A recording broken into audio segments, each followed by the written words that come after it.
Hi there, everyone, and welcome to the Daily Gardener, and thank you for listening. I'm your host, Jennifer Ebling. It's December 23rd. Today we celebrate a gardener who was also a founding father and a governor of New York. We'll also learn about a botanist who brought back the bird of paradise, Strelitzia reginae, as well as a plant that is now the oldest living potted plant at Kew. We'll hear a charming poem that takes us through the seasons by an English poet who was friends with many other poets, including Mary Wollstonecraft. And we grow that garden library today with a good old garden book that teaches how to grow your own food. And then we'll wrap things up with another delightful story about the mistletoe. And this one is a heartwarmer. But first, I just wanted to take a second to tell you about the Daily Gardener Friday newsletter.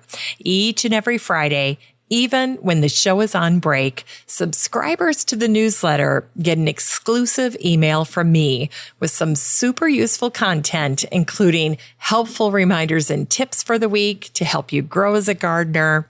I also include a handy list for you that features all of the books from the Grow That Garden library that were mentioned on the show the past week. So that's all right there for you. And then I provide a brand new botanist profile along with 2 pieces of botanical poetry that have not been shared on the show. And you'll also get plenty of garden-inspired recipes, gifts, and hacks. I love all of that. And finally, I like to make the newsletter a little more personal. So you'll see photos and stories about my own home and garden, in addition to exclusive updates about the show. I think of it as a little behind-the-scenes VIP experience for super fans of the podcast. And don't forget that each week, one lucky subscriber will be chosen as a winner for a lovely gardening book from the Grow That Garden library bookshelf. And I like to say, if you enjoy the podcast, you're going to love the newsletter. So head on over to thedailygardener.org and sign up for the free Friday newsletter today. Here's today's curated garden news. Today's post is from Fine Gardening, one of my favorite magazines, and this one was written by Greg Lodes, and it's called 6 Great Plants for a New Perennial Design. And these are new perennial stars, and Greg reviews them for us. And I'll kick it off by sharing with you what Greg says about new perennial style. He writes, "The new perennial style emphasizes the year-round shape and structure of the planting rather than an abundance of flowers in summer. Roses and showy summer flowers are not to be found. Simple, single flowers are planted instead of frilly doubles. And rather than having a summer peak like you do with a cottage garden, a new perennial garden with its sturdy grasses and mostly late summer flowering perennials is left untouched throughout the fall and winter." Greg goes on to share a little bit more about this perennial style, and then he lists his 6 favorite perennials. And they range from Mexican feathergrass to a special species of New England aster, moorgrass, and a beautiful sneezeweed. Now, if you'd like to read about all 6 of Greg's 6 plants for a new perennial design, all you need to do is head on over to the listener community in the free Facebook group, the Daily Gardener Community, because that's where I share all of my curated news articles and original blog posts. And if you're looking for today's article, just look for the word perennial and Greg's post will pop up. That way you don't have to worry about taking notes or search for links. It's very easy. The next time you're on Facebook, just search for Daily Gardener Community, where you'd search for a friend and request to join. I'd love to meet you in the group. Here's today's brevities. Today is the birthday of the American founding father and gardener, John Jay. who was born on this day, December 23rd, in 1745. When he wasn't serving as the second governor of New York and the first Chief Justice of the United States, John Jay loved to garden. John's ancestral home was in Rye, New York, and today the Jay Heritage Center oversees the Jay Estate and its incredible landscape, which includes stone ha-ha walls from 1822, 1.5 acres of historic sunken gardens from the 1700s, a meadow, an apple orchard, and an elm tree alley. And here's a little interesting fact about John Jay. His great-granddaughter, Mary Rutherford Jay, grew up on the ancestral Jay estate, and she became one of America's earliest landscape architects and an advocate of horticultural education and women's careers. In 1801, John and his wife Sarah retired to their farmhouse in Bedford, Westchester County. Yet their dream of settled farm life was cut short when Sarah died at the age of 45. John never remarried, and he lived out his remaining 30 years on this earth as a gentleman farmer. Today, the John Jay homestead features 4 gardens that reflect the John Jay family.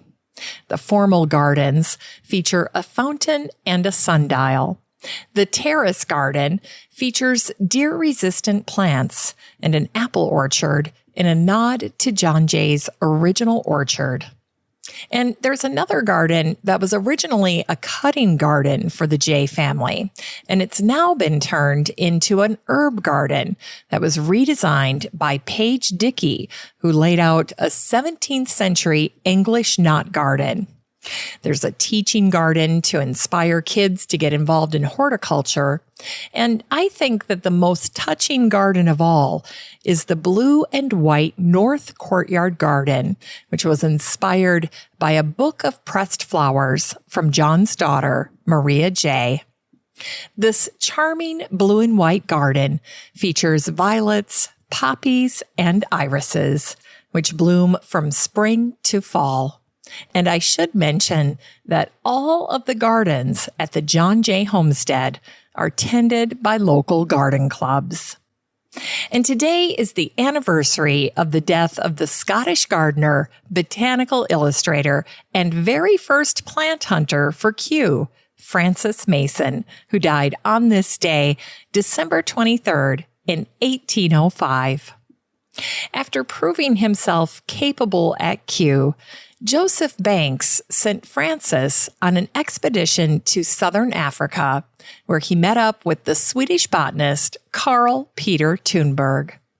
Together, Francis and Carl ventured into the veldt and the Blue Mountains. Surviving the extreme heat, lack of water, and dangerous wild animals, Francis made it back to England in 1775. With his gardener's eye for ornamentals, Francis had brought back many plants and seeds to England, and in a letter to Linnaeus, Francis reported he had added upwards of 400 new species to His Majesty's collection of living plants. Among Francis's specimens were gladiolus, irises, nymphophillas, lobelias, and pelargoniums, as well as the stunning bird of paradise flower, which was named to honor the wife of George III, Queen Charlotte, who was a patroness of the arts, an amateur botanist in her own right, and a champion of Kew Gardens. And the name of the plant had to do with the fact that the queen was born in Germany in a county known as Mecklenburg-Strelitz. And so the botanical name for the bird of paradise is the Strelitzia reginae. As for Francis, after his trip to South America, he went on expeditions to North America, Portugal, and Northern Africa. But in 1785, he returned to his favorite destination, South Africa. This time, Frances spent a decade there, botanizing deep into the country's interior. And it was during this time that Frances discovered the arum lily and the calla lily. And when he wasn't plant hunting, Frances was busy cultivating his magnificent personal garden in Cape Town. Today, gardeners marvel at Frances's drawings of South Africa's Cape Floral Kingdom. In the twilight of his life, Frances experienced a dreadful voyage to North America. Between two run-ins with pirates and terrible weather, Frances's ship barely made it to New York. And after discovering the Trillium grandiflorum on his way to Canada, Frances died on this day in 1805. It was Francis Masson who pioneered plant exploration and transformed European gardens through his discoveries of over 1,700 species. Today at Kew Gardens, you can see the oldest potted plant in the world. It's an Eastern Cape giant cycad with the botanical name Encephalertos altensteinii, and it basically looks like a large potted palm cycad. It was brought to England in 1775 after Francis Mason's first trip to South Africa. Little nice memento there. In Unearthed Words, here's a poem from the English poet and school teacher Anne Batten Cristall. And in the poem, you'll hear Anne describe chasing a little fairy through the seasons. Through springtime walks with flowers perfumed, I chased a wild, capricious fair, where hyacinths and jonquils bloomed, chanting gay sonnets through the air. Hid amid a briery dell or 'neath a hawthorn tree, her sweet enchantments led me on and still deluded me.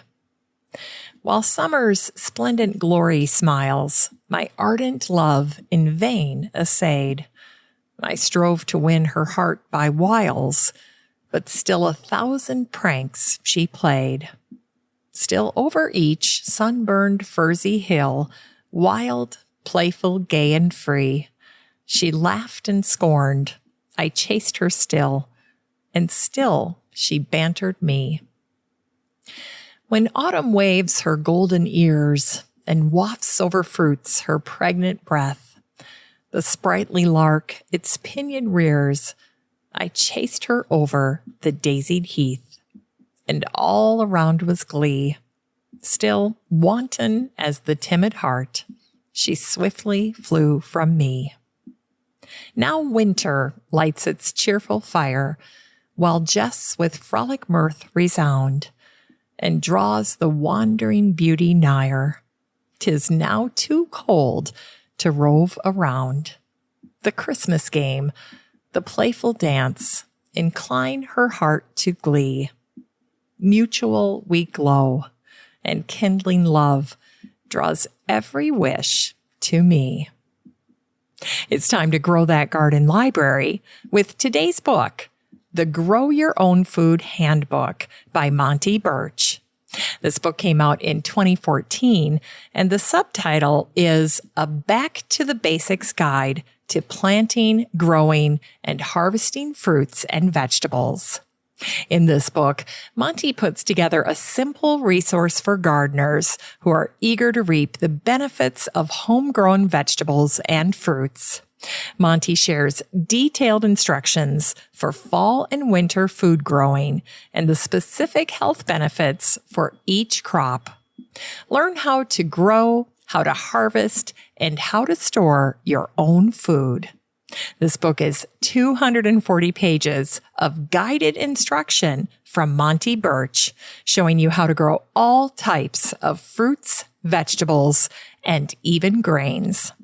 You can get a copy of the Grow Your Own Food Handbook by Monty Birch and support the show using the Amazon link in today's show notes for around $5. It's a great deal.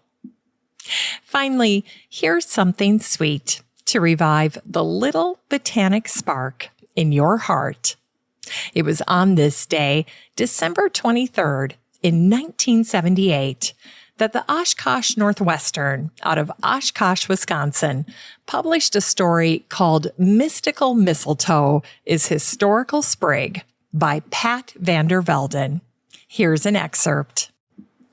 Pliny the Elder, a first-century Roman naturalist, was one of the first freelance writers to recognize mistletoe as a lucrative story idea. He chronicled the esteem that the Druids held for the mystical evergreen that grows on oak, elm, apple, hawthorn, and poplar trees. Now, according to Pliny, the Druids' name for the plant was Ol Liach, meaning all heal, and the Druids thought mistletoe could cure everything from sterility to the common cold. As late as the 17th century, Nicholas Culpeper said, mistletoe is good for the grief of itch, sores, toothaches, and the biting of mad dogs and venomous beasts. Nathaniel Hawthorne was not that impressed. In 1855, he wrote about mistletoe and called it, quote, an uninteresting plant with white wax-looking berries, dull green on a parasitical stem. Hawthorne was puzzled by the raging fad of the day. He wrote, the maids of the house did their utmost to entrap the gentlemen, old and young, and there to kiss them, after which they were expected to pay a shilling. Obviously, Hawthorne was frugal and didn't approve of paying for his affection. Probably the most famous of writers to refer to mistletoe is Charles Dickens. In the Pickwick Papers, Mr. Pickwick kisses Lady Tollimglor under the mistletoe. Quote, Mr. Pickwick, with a gallantry that would have done honor to a descendant of Lady Tollimglor, led her beneath the mystic branch and saluted her in all courtesy and decorum. And so it turns out that the custom of kissing under the mistletoe is lost somewhere between the Druids and Dickens. Thanks for listening to The Daily Gardener. And remember, for a happy, healthy life, garden every day. The Daily Gardener is produced in lovely Wyoming, Minnesota with the help of Paige Mance, Brooke Bierbaum, Kiana Rayleigh, Maddie Doyle, Natalie Decker, and Eric Begay. You can find The Daily Gardener on all your favorite social media. You can follow the show on Instagram, and listeners always have a standing invitation to join the free Facebook group for the show. Just search for Daily Gardener Community the next time you're on Facebook and request to join. All the stories and books that are featured on the show can be found over at thedailygardener.org, thedailygardener.org. And while you're there, be sure to sign up for my free Friday newsletter. Last but not least, you can share your own gardener greetings on the show by emailing me at jennifer@thedailygardener.org. I'm your host, Jennifer Ebling, and as always, have a great day in the garden, and we'll see you tomorrow.